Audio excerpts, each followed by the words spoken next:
अध्यक्ष जी, रोहित पांडे जी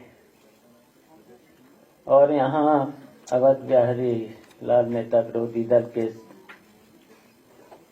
साथ जितने भी लोग यहाँ आए हुए हैं, रोहित पांडे जी के साथ जितने भी लोग यहाँ आए हुए हैं, all Delhi auto taxi transport Congress union के अभी राष्ट्रीय महासचिव को आप सुन रहे थे, जितने भी लोग यहाँ आए हैं, डीआईजी साहब का भी और सभी लोगों का आज समाजवादी पार्टी में और अखिलेश यादव के नेतृत्व में यहाँ पार्टी ज्वाइन कर रहे हैं।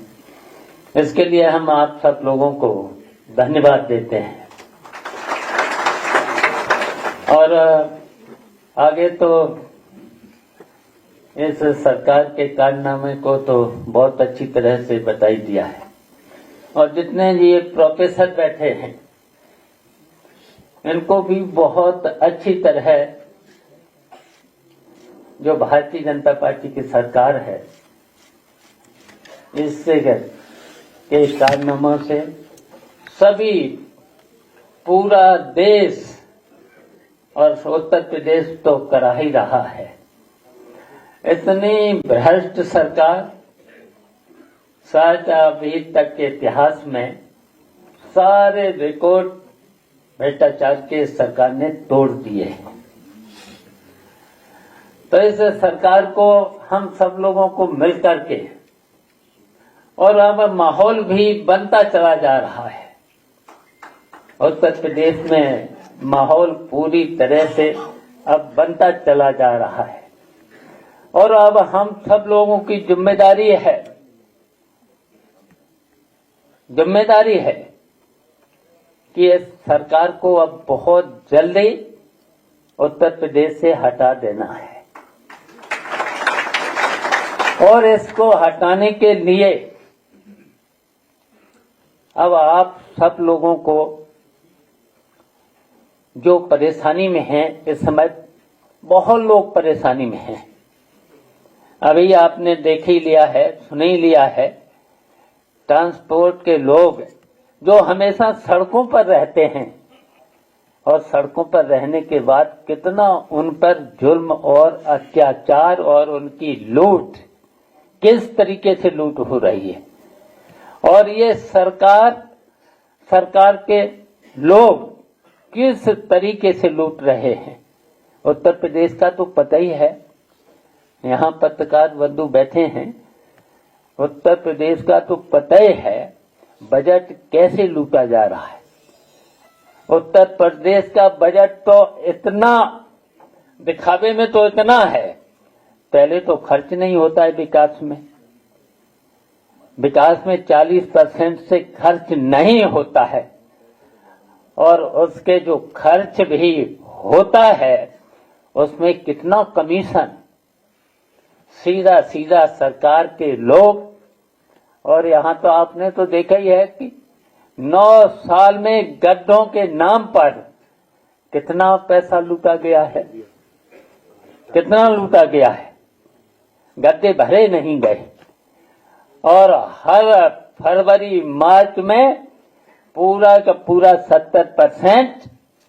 70% सीधा सरकार ने अपने पास सीधा बजट का हिस्सा ले लिया है और फिर बचा 30%। अच्छा, 30% में भी कोई खर्च नहीं हुआ। 30% में इंजीनियर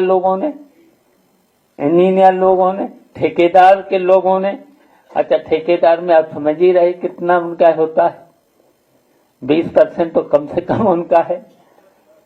फिर अधिकारियों का, इंजीनियर लोगों का बताओ बजट का कितना पैसा खर्च हुआ।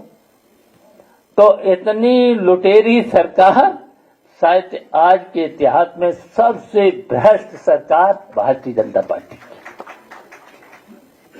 इसी तरीके से हर विभाग का हाल क्या है, लेकिन हम लोगों को केवल अब करना है कि बड़ी चतुराई के साथ बड़े चतुराई के साथ अब गांव गांव, गली गली, मोहल्ले मोहल्ले जो शोषित हैं, पीड़ित हैं, उनको इकट्ठा करना है, उनको इकट्ठा करना है। उनको कोई नहीं पूछता है, उनको जरूर इकट्ठा करना है। वहां तक अगर हम लोग पहुंच जाएंगे तो फिर इस भारतीय जनता पार्टी को उत्तर प्रदेश से तो पता चलेगा नहीं। यहीं से शुरुआत करना है। जैसे आप लोगों ने 2024 के पार्लियामेंट के चुनाव में भारतीय जनता पार्टी को पीछे कर दिया था, उससे भी मेहनत अब करना है। अब माहौल और अच्छा है। सब लोग परेशान हो चुके हैं, इनके भ्रष्टाचार से परेशान हो चुके हैं। हर बात ये झूठ बोलते हैं, तो पूरा प्रदेश समझ चुका है इनका। सबसे ज्यादा भ्रष्ट ये लोग हैं, तो इसलिए इनको कितना टैक्स पे टैक्स, सही है, टैक्स पे टैक्स। अच्छा, इन्होंने कितने झूठे लोग हैं। जब इन्होंने जीएसटी लगाई थी तब कहा था कि एक टैक्स, बताओ जीएसटी में कितना टैक्स जनता को, पूरे देश की जनता को इन्होंने जीएसटी में लूट लिया। तो इन्हें भारतीय जनता पार्टी को हटाना है। तो हम सब लोगों को एक होकर के, इसी तरीके से रोहित पांडे भी आए हैं, ये सभी लोग, आज प्रोफेसर सब लोग बैठे हुए हैं, और ये सब लोग यहाँ पर आए हैं। सब लोग मिलकर के जो बहुत पीछे चले गए हैं समाज से, उनको भी इकट्ठा करना है। तो सबको इकट्ठा करके हम लोग चलेंगे, तो निश्चित इस भारतीय जनता पार्टी को 2027 में हम हटा देंगे। इन्हीं शब्दों के साथ जितने हमारे साथी आए हैं, सब साथियों का हम अपनी तरफ से, पार्टी की तरफ से आप सब लोगों का स्वागत करते हैं। धन्यवाद।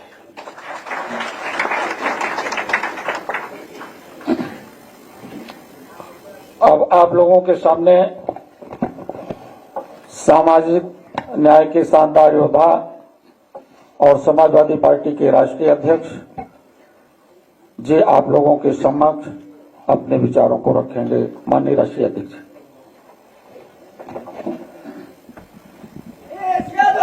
सबसे पहले संत कबीर नगर से समाजवादी पार्टी में शामिल हो रहे रोहित कुमार पांडे एडवोकेट जी और उनके साथ बड़ी संख्या में जो लोग हैं, हमारे सामने भी हैं और पार्टी कार्यालय के बाहर भी दिखाई दे रहे हैं, मैं सभी साथियों का बहुत बहुत धन्यवाद और आभार प्रकट करना चाहता हूं। रोहित कुमार पांडे जी के साथ साथ पूर्व डीआईजी रहे बीएसएफ में, मैं उनका बहुत बहुत धन्यवाद और आभार प्रकट करूंगा कि आज वो अपने साथ न केवल खुद आए हैं, बल्कि इनके माध्यम से बड़ी संख्या में अधिकारियों को भी जोड़ने का हम लोग काम करेंगे। मैं इनका बहुत बहुत धन्यवाद देना चाहता हूं श्री राम शरत राम जी, जो पूर्व डीआईजी रहे हैं, जो आज समाजवादी पार्टी में शामिल हो रहे हैं। अंकित सिंह, मैं नौजवान साथी, इनका परिवार बहुत पुराना राजनीतिक परिवार रहा है और जहां ये पढ़े लिखे के साथ साथ बहुत सारे बुद्धिजीवियों को जोड़ने का काम कर रहे हैं, मैं अंकित जी का भी बहुत बहुत धन्यवाद देता हूं। हमारी पार्टी के नेता विधान परिषद में लीडर ऑफ ऑपोजिशन, उनके माध्यम से, उनके सहयोग से, उनके प्रयासों से, उनके साथ बड़े साथी जो आज शामिल हो रहे हैं, प्रगतिशील शिक्षक एवं बुद्धिजीवी मंच के सभी सदस्य और पदाधिकारियों का, विशेषकर श्री आदरणीय DNNS यादव जी और अजय गुप्ता जी के साथ जो और साथी आए हैं, मैं उन सब का बहुत बहुत धन्यवाद और आभार प्रकट करना चाहता हूं। अभी टैक्स के बारे में टैक्सी यूनियन के जो संगठन के लोग हैं और दिल्ली से चल करके आए राठौर जी, उन्होंने बहुत विस्तार से अपनी बात रखी है। जहां सरकार एक तरफ टैक्स लगा रही है, वहीं सरकार महंगाई बढ़ाती चली जा रही है। आज भी जब हम लोगों ने सुबह अखबार और चीजों को देखा होगा, समझा होगा, आज ही कितनी महंगाई बढ़ा दी एलपीजी की, 60 रुपए। याद रखना, एक बार कोई चीज महंगी हो गई फिर दोबारा उसका रेट नीचे नहीं जाता है। और इसी भारतीय जनता पार्टी ने कई बार आश्वासन दिया है, कई बार उन्होंने अपने नेताओं ने उनके समय समय पर अलग तरीके से ये बात कही कि कुछ परिस्थितियों की वजह से हमें महंगाई करनी पड़ रही है, लेकिन महंगाई कम करेंगे। लेकिन एक बार जो चीज महंगी हो गई, उसके बाद दोबारा महंगाई कम नहीं हुई है। और महंगाई का कारण है मुनाफाखोरी, और महंगाई का कारण है भ्रष्टाचार। टैक्सी यूनियन वाले बेहतर समझते होंगे कि किन किन परेशानियों से उन्हें सामना करना पड़ रहा है। और केवल एक प्रदेश में नहीं, जहां जहां बीजेपी की सरकार है वहां परेशानियां पैदा कर रहे हैं। और गाड़ियों पे तो सुनने में आ रहा है कि 50% ज्यादा टैक्स है। ये जो गाड़ियां महंगी मिल रही हैं हमें और आपको, इसमें टैक्स 60 से लेकर के 70% सरकार वसूल रही है। ये गाड़ियां महंगी जो हैं, उसका कारण टैक्स है, जो सरकार टैक्स वसूल रही है। और उसका परिणाम यह कि महंगा होता चला जा रहा है हर चीज, हर सामान। हमारी समझ में तो एक ही बात आती है, जब जाएंगे भाजपाई तभी घटेगी महंगाई। जब तक भाजपाई नहीं जाएंगे तब तक महंगाई घटने का नाम नहीं लेगी। सुनने में आ रहा है कि जिस तरह एक नारा था, वन नेशन वन इलेक्शन है, उसी तरह भारतीय जनता पार्टी के लोग इस होली के अवसर पर जो उन्होंने गुजिया बांटी है, मिठाई बांटी है, एक हलवाई एक मिठाई। और हम लोगों को सावधान रहना पड़ेगा उन लोगों से जो कई बार मैंने बताया आपको, जिसका दाना उसका गाना। वरना क्या वजह है कि एक ही सी खबर चलने लगती हर जगह।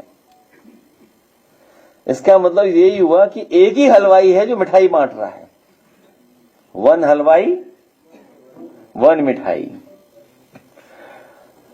कानपुर से खबर आई है कि पुलिस के लोगों का कॉल डिटेल रिकॉर्ड निकाला गया है। और जब कॉल डिटेल रिकॉर्ड निकला उसमें, तो पुलिस वाले ही तस्करों से मिले निकले, वही सूचना देते थे। पूरा गांजा अफीम नशे का कारोबार चला रहे थे। तो ये बात तो समझ में आ रही है कि पुलिस के कॉल डिटेल रिकॉर्ड निकालनी है आपने, लेकिन आपने तस्करों के कॉल डिटेल रिकॉर्ड क्यों नहीं निकाले? और आए दिन एयरपोर्ट हो, सड़क हो, या जिले जिले में से खबरें आ रही हैं कि गांजा यहां जा रहा है, वहां जा रहा है, यहां पकड़ा जा रहा है, वहां पकड़ा जा रहा है। पिछले 9 साल से हमें ये नहीं पता लग पा रहा है कि पकड़ा तो जाता है, लेकिन गांजा जाता कहां है, जा कहां रहा है।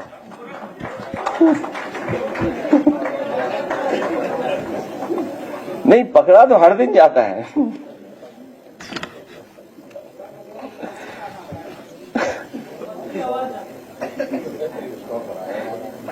इसलिए मैं आज शामिल होने वालों का बहुत बहुत धन्यवाद और आभार प्रकट करना चाहता हूं। बहुत से सवाल होंगे, लेकिन इधर मैंने देखा है कि क्योंकि हम आपको पहले से अलर्ट करते रहे हैं, एक नया गाना बीजेपी ने हम लोगों के लिए लॉन्च किया है। वैसे तो हर दिन वो कोई ना कोई इमेज हमारी लॉन्च करते हैं, बीजेपी के लोगों ने एक नया गाना लॉन्च किया हमारे लिए, उस पे हम लोग एफआईआर लिखाएंगे और ये बात समझ में आ जाएगी कि एफआईआर लिखने के बाद कोई पकड़ा नहीं जाएगा, और अगर कोई पकड़ा नहीं जाता है तो इसका मतलब वो बीजेपी के लोग शामिल थे उसमें। ऐसा वीडियो लगाया, कट्टे वाला वीडियो, तो ये हम लोगों को पहले से ही पता था कि ऐसा कुछ करेंगे ये लोग। अगर आप चाहो तो मैं गाना प्ले कर सकता हूं आपके लिए, क्योंकि इसके बाद 2 गाने हमारे और हैं। हाँ? तो पहले सवाल के गाने, पहले गाने फिर सवाल। नहीं, अभी प्रेस कॉन्फ्रेंस खराब हो जाएगी ना, पहले गाने फिर आपके सवाल, ठीक है? तो अभी शांत रहो थोड़ा सा।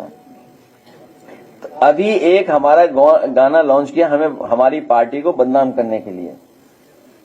थोड़ा लाइट कम करो तो दिखाई अच्छा देगा इनको।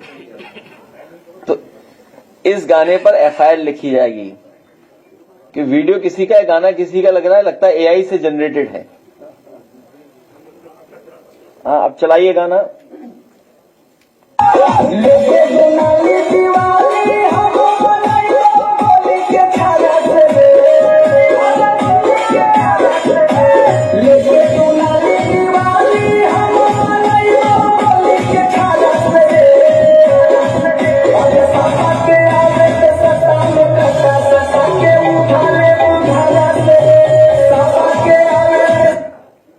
अब बताइए, अच्छा हम लोग बना सकते कभी ऐसा गाना? जिस पार्टी की सरकार में देश का सबसे बेहतरीन एक्सप्रेसवे बना हो, जिस सरकार में सबसे बेहतरीन लोक भवन बना हो, और लोक भवन नाम देकर के हम लोगों ने एक मुख्यमंत्री कार्यालय बनाया, उसकी भी नकल भारतीय जनता पार्टी ने कर ली। उन्होंने अपने सब गवर्नर हाउसेस का नाम लोक भवन कर दिया, लेकिन यूपी में लोक भवन नाम गवर्नर हाउस का नहीं हो पाया, क्योंकि लोक भवन पहले से ही था यहां। हम लोगों ने कैंसर इंस्टीट्यूट बनाया, बड़ी बड़ी यूनिवर्सिटी बनाई, मेडिकल यूनिवर्सिटी बनाई। अब बताइए, इनके बनाए हुए मेडिकल कॉलेज का निरीक्षण करने कोई चाइनीज बोर्ड आया हुआ है, रोबोट बोलेंगे कि वो दूसरा नाम बोले उसका, जांच कर रहा है, जांच करने आया कोई इनके मेडिकल कॉलेज का निरीक्षण कर रहा है कोई। तो ये हालत है इनकी। एम्बुलेंस व्यवस्था बनाई, dial 100 one of the best response system police को दिया, लैपटॉप बांटे, रिवर फ्रंट दिया, और आज भी मैं कहता हूं देश का सबसे बेहतरीन रिवर फ्रंट है ये जो समाजवादी सरकार में बना। और नदियों को साफ करने का यही रास्ता है कि कोई भी नाला उसमें न जाए, कोई भी नाले का पानी जाए तो पहले ट्रीट होकर के तब जाए। और बहुत से बड़े फैसले, डिस्ट्रिक्ट हेडक्वार्टर को कैसे 4 लेन से जोड़ें, एक इंफ्रास्ट्रक्चर कैसे दें स्टेट को। अभी मऊ में सुनने में आया है, कोई बात कहीं से चली और कोई बात आई, बिजली मंत्री कुछ कह रहे थे, उनके सही साथी भी कुछ ज्ञान दे रहे थे। यूपी में थर्मल प्लांट सबसे ज्यादा समाजवादी सरकार में लगे हैं।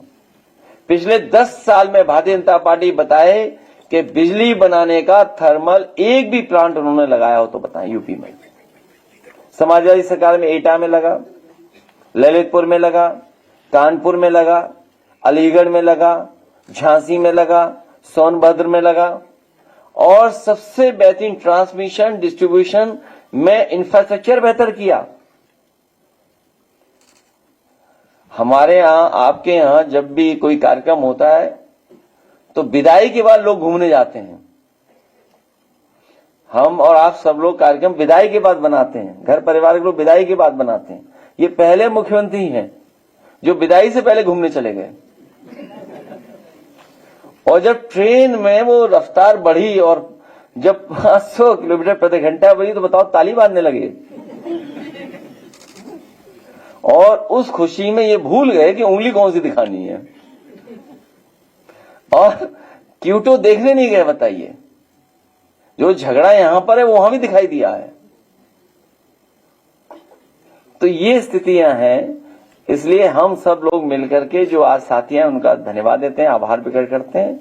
सबका साथ लेकर के हम लोग आने वाले समय में पीडीए की सरकार सामाजिक न्याय के साथ साथ सामाजिक न्याय के राज की स्थापना के लिए हम सब लोग मिलकर के काम करेंगे और हर एक का हक और सम्मान दिलाने का काम हम पीडीए के लोग और समाजवादी लोग करेंगे। बहुत शादियां नहीं हो रही हैं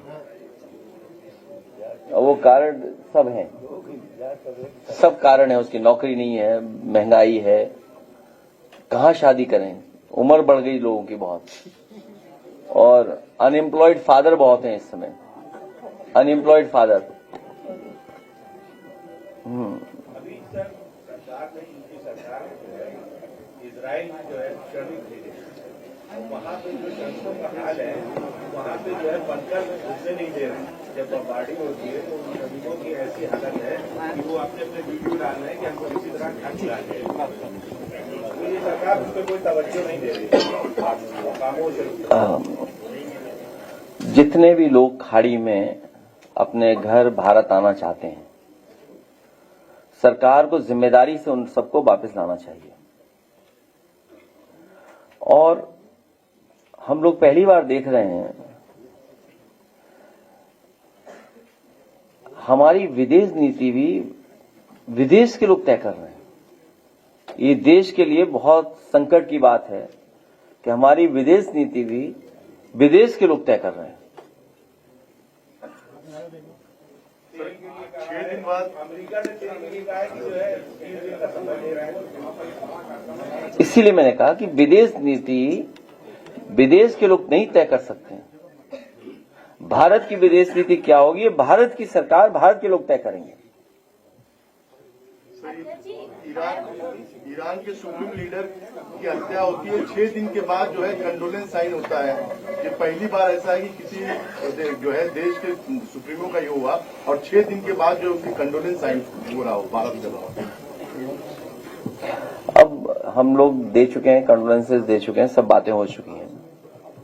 अध्यक्ष जी, मायावती द्वारा इन ब्राह्मणों को प्रलोभन दिया जा रहा है, आपके पास इसकी क्या काट है? और 2027 में ओबीसी पार्टी से गठबंधन करेंगे? एक हलवाई एक मिठाई, उससे बहुत सावधान रहना हमें।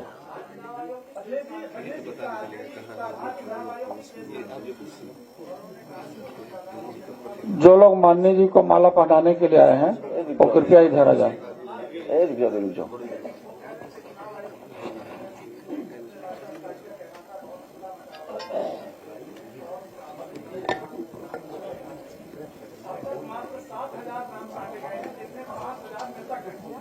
देखिए, मैं बहुत सख्त बोल दूं, इलेक्शन कमीशन झूठा है। उनसे ये पूछिए, नंदलाल के बोर्ड बनवाने वाले या नंदलाल के दस्तखत करने वाला कौन था? नंदलाल का दस्तखत किसने कराया? और टाइप फॉर्म कहां से आए? वो समाजवादियों ने अगर शोर नहीं मचाया होता तो हर विधानसभा में इन्होंने तैयारी की हुई थी वोट कटवाने की। बहुत सारे हमारे साथियों की जानकारी में है कि फॉर्म भर करके आए थे। और उसी कड़ी में आपको याद होगा कि सरोजनी नगर में एक ही व्यक्ति के दस्तखत से सोचो कितने वोट कटने जा रहे थे। विधुना विधानसभा में दशरथ के नाम से विधुना विधानसभा में समाजवादी पार्टी के नगर अध्यक्ष के फर्जी साइन करके समाजवादी पार्टी के वोटर लियाकत का भी वोट कटवा रहे थे। इनसे पूछिए कि किस पे कार्रवाई की है आपने? जो मुख्यमंत्री ट्रेन में चल करके रफ्तार बढ़ जाए उसमें ताली बजाते हो, वो चुनाव जीतेंगे इस बार? सबसे अराजक सरकार है ये। माफियाओं की सरकार है। और सबने बैठे, यहां जितने लोग बैठे सब जानते हैं इतना करप्शन किसी सरकार में नहीं हुआ जितना हो रहा है।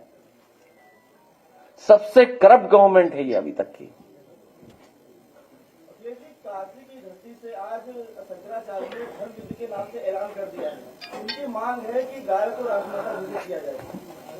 कितनी बार बताएं, पिछली प्रेस में नहीं आए थे? हमारे पास कितनी गाय हैं? 45। तब ठीक है, वो तुम्हें धोखा देने के लिए 70 हैं। पूजनीय शंकराचार्य जी के साथ साथ शंकराचार्य विचार भी हैं और गाय की सेवा हो ये हम सब चाहते हैं। लेकिन जिस तरीके से उन्हें बदनाम करने के आरोप लगाए हैं,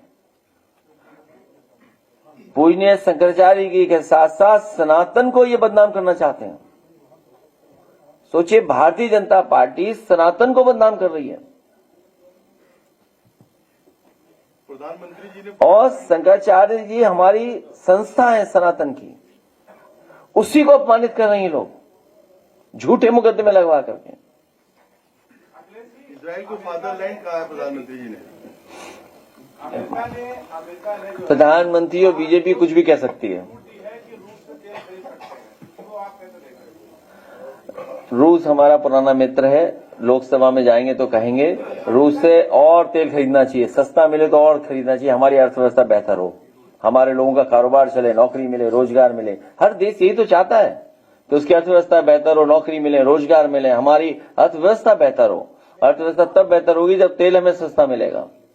हमें अपने देश के हित के देखते हुए सरकार को फैसला लेना चाहिए, वरना ये नहीं कि विदेश तय करे हमारी विदेश नीति। अखिलेश जी, दैनिक भास्कर ने एक डाटा जारी किया है और उसमें लिखा है कि आपकी पार्टी के 95 जिला अध्यक्षों में से एक बड़ी संख्या 40 के आसपास यादव है, 19 के आसपास मुसलमान है। अपना चैनल का नाम बताओ। दैनिक भास्कर ने अपना चैनल का नाम बताओ। यूट्यूब किया। अच्छा, यूट्यूब पे चले गए, पहले किस चैनल में थे? न्यूज 18। हाँ, न्यूज 18 से निकाले गए हैं। ये ठीक सवाल पूछा है उन्होंने। देखिए, अब हमारा जो बात चैनल निकाल के ला रहे हैं और एक ही खबर सब चैनलों में चले,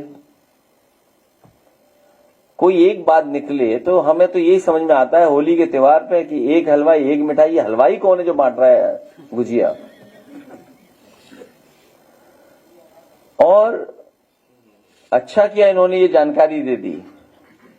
अभी जानकारी शायद यूट्यूबर को नहीं पता है, उसी चैनल ने बीजेपी की भी जारी कर दी है कि बीजेपी में क्या है। तो हमें उम्मीद है कि वो चैनल हर चैनल में, और दैनिक भास्कर अपनी संस्था का भी जारी करे, अपनी संस्था में भी जारी करे कि पीडीए और क्या स्थिति है, और धीरे धीरे हर संस्था का जारी करे। वरना तो ये लगेगा कि जिसका दाना उसका गाना, एक हलवाई ये उसी की मिठाई। ये जो अपोजिशन में जो है वोट डिवीजन कैसे रोकेंगे 27 को संभालने के लिए? आपके यहाँ जो है अपोजिशन में वोट डिवीजन बहुत ज्यादा है। कहाँ पे है डिवीजन? अभी परिणाम आया, देखा नहीं आपने? 24 का परिणाम, 24 का परिणाम आपने नहीं देखा? और हमारी जो ये साथी जो पूछ रहा है, हालांकि हमें सफाई नहीं देना चाहिए, राजपाल कश्यप यूट्यूबर हैं, इनको इंटरव्यू दो और अपने संगठन की पूरी जानकारी न देना। ये लो अपने संगठन की जानकारी दें। हाँ?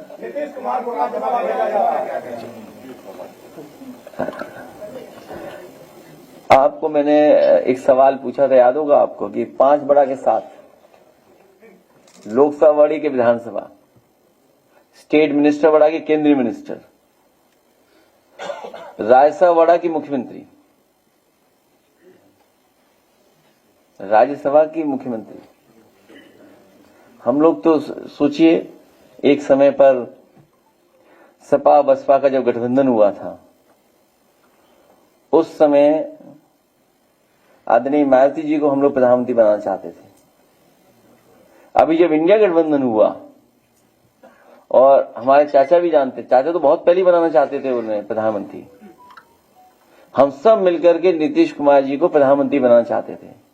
और जब बिहार का चुनाव हुआ तो हम लोगों ने कहा था कि अब ये एज ए प्रधानमंत्री रिटायर नहीं होंगे, एज ए मुख्यमंत्री रिटायर हो जाएंगे। लेकिन बीजेपी एक कदम और आगे चली गई, एज ए राज्यसभा रिटायर करेगी उन्हें, सोचिए। तो 5 बड़ा के साथ केंद्रीय मंत्री बड़ा के स्टेट मिनिस्टर, प्रदेश अध्यक्ष बड़ा के राष्ट्रीय अध्यक्ष, सोचिए आप। ये पीडीए को लोगों को अपमानित कर रहे हैं।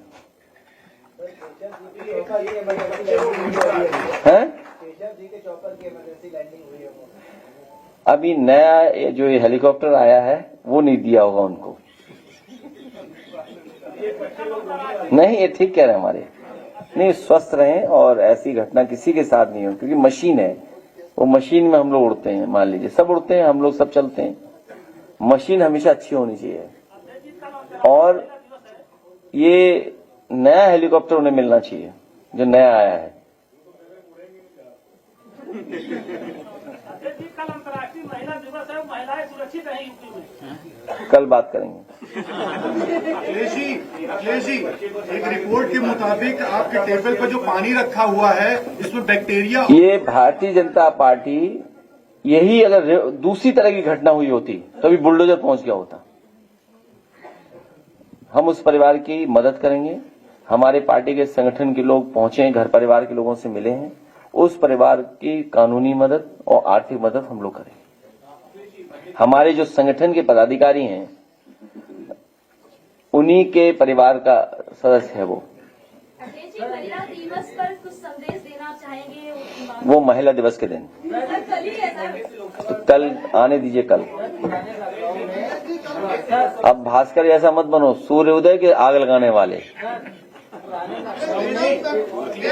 रिपोर्ट के मुताबिक 110 कंपनियों का सैंपल लिया गया और उसमें पानी का, और जो आपके टेबल पर जो बोतल रखी है उसका भी नाम है, उसमें प्योर एंड फिट, उसमें बैक्टीरिया और मोल्ड की मात्रा बहुत ज्यादा पाई गई है और जो जानलेवा भी है। कहाँ की बातें कर रहे हो आप? सर अखबार में निकली है, ये फरवरी में सर जांच हुई है लखनऊ और उन्नाव रेंज में, और ये प्योर एंड फिट समेत 110 कंपनियों की पानी की जांच होती है और उसमें माइक्रोबियल जांच में वो फेल हो जाते हैं। चल पहले सीख क्या बीओडी टीओडी क्या होता है। रिपोर्ट है सर मेरे पास। किसी का एजेंडा मत चलाओ। मैंने कहा एक हलवाई एक मिठाई। हलवाई कौन है तुम्हारा? पानी सर जानलेवा सर बताया। कौन तुम्हें मिठाई दे रहा है? ये जो पानी पे देखिए, एक मिनट, ये ठीक कह रहे हैं। देखिए पानी पर हम लोगों को बहुत चिंतित होना चाहिए, क्योंकि जो पानी की प्योरिटी है या पानी कौन सा पिए, कई डेफिनेशन है, कई उसके मानक हैं, कई मानक हैं उसके पानी के। इसलिए पानी कैसा हो, और मिलावट किसमें नहीं हो रहा अपने हिंदुस्तान में, इसलिए मिलावट के खिलाफ हम लोगों को काम करते रहना चाहिए। सर पुराने लखनऊ में 10 दिन पुरानी एक घटना है, बच्चे को उठा के पटक दिया गया, उसके बाद वजीरगंज थाने में एफआईआर लिख गई, लेकिन अभी तक गिरफ्तारी नहीं हुई और इंस्पेक्टर साहब कह रहे हैं कि अभी जांच हो रही, जबकि सीसीटीवी में सारी चीजें उपलब्ध हैं। अभी मुझे किसी ने, ये जो बात आप कह रहे हो कि अभी मुझे किसी ने जानकारी दी कुछ दिन कल, कि यहाँ जो जनता दर्शन में लोग आते हैं, एक व्यक्ति मर गया जनता दर्शन में इंतजार करते करते, और बात खबर आप तक नहीं पहुंची। बताओ, आप लोग भी न्यूज नहीं बना पाए। इसमें 250-300 पत्रकार बैठे हैं, हैं? सरकार कहती है गड्ढा मुक्त सरकार है और पूरे शहर में। तुम उधर सुनो, क्या थी बात उधर सुनिए।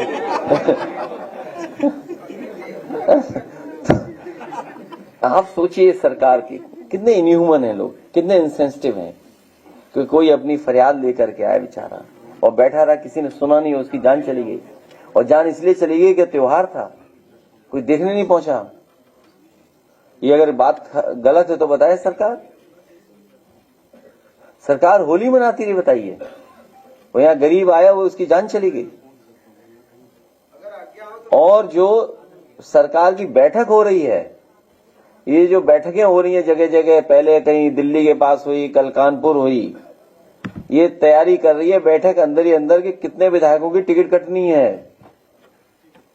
ये विधायकों की टिकट कटने जा रही है, क्योंकि जिसको हटाना चाहते वो हटा नहीं पा रहे, तो अब टिकट ही काटो। तो अखिलेश जी, क्या वो 100 विधायक वाला ऑफर अभी है कि 100 विधायक लाओ? अब विधायकों की टिकट कटने वाली, अब क्या ऑफर है चाहे। मंडे से लोकसभा सेशन है, कांग्रेस के कई सारे एमपी ने स्पीकर को रिमूव करने के लिए मोशन दिया है, क्या आप लोग भी देंगे या सपोर्ट करेंगे? ये तो हम दे चुके हैं, अभी देखेंगे क्या करना है। अभी बड़े सवाल और भी हैं, बहुत बड़े सवाल हैं। अब लोकसभा जब जाएंगे तब तय करेंगे क्या करना है। मैं एक बार रोहित कुमार पांडे जी और अपने आदरणीय लाल बिहारी जी के सहयोग से बहुत सारे लोग पार्टी में शामिल हुए, उन सब का मैं बहुत बहुत धन्यवाद और आभार प्रकट करना चाहता हूँ।